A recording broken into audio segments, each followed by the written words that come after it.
Good afternoon, ladies and gentlemen, and welcome back to Heavy Repping.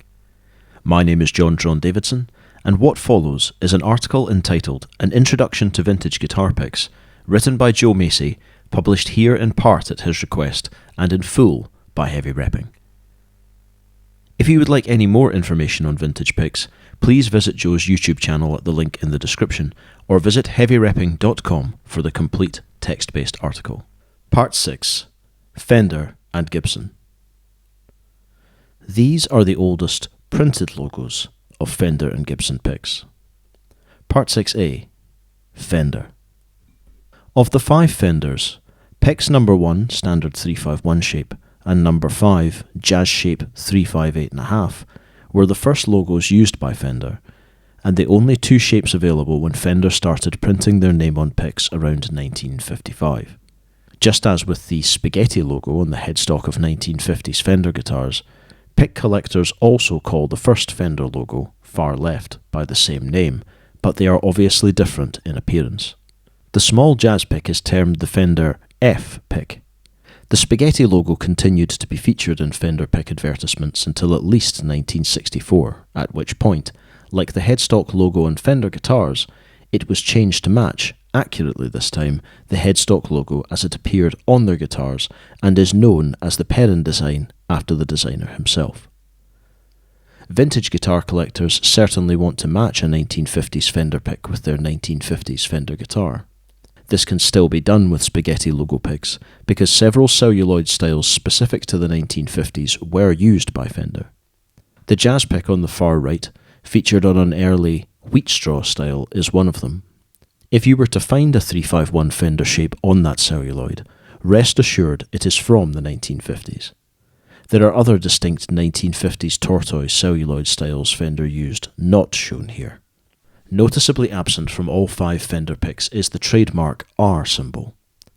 While CBS bought Fender in 1965, it was not until 1971 that they received a trademark for the Fender name.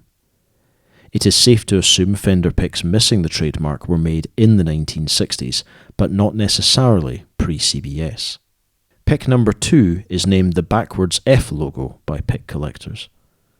A close look at picks 1 through 3 reveals slight variations of the 351 shape in all 3, also called the Ernie Ball shape because so many early EB picks are found in that shape. D'Andrea was the only known producer of Fender picks from the start of their logo and for decades thereafter.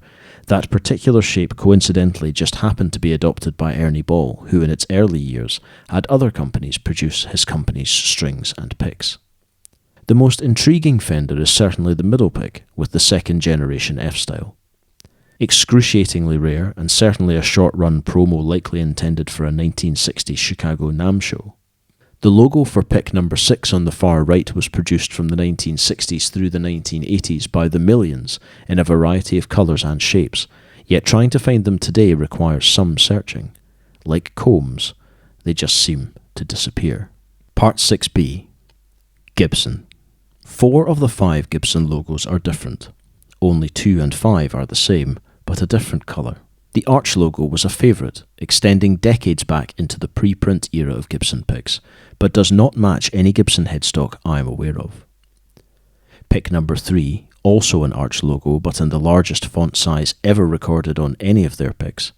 Picks number 1 and number 4 do match headstocks Gibson has used, and the splash logo seen in number 4 dates to 1960. It continued to be used through the 1980s on their black picks.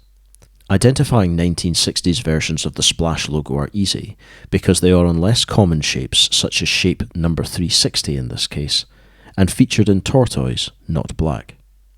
As with Fender, this is just a small sample of Gibson vintage picks produced post-1950 through the 60s. Picks numbers 2 through 5 are definitely D'Andrea made, and looking closely above the blue arch logo, you can see the DA logo in cursive as part of the corrugated impression.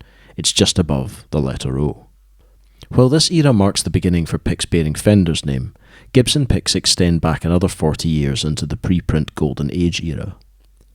Just as a matter of reference, the most diverse and colourful Fender picks were made during the 1990s and could be the subject of an entire article alone. Gibson's Golden Age. Gibson Golden Age picks go back to at least 1914.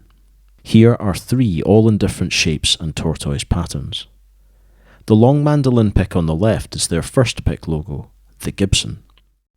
The other 2 are both circa 1935, but appear earlier and later respectively, as the differences between the text here and the photo ages suggest. Unlike guitars, picks have a wider latitude in terms of their dates of production. There are dozens of Golden Age impressed logo models, made in a variety of tortoise patterns as well as ivoroid, white and black.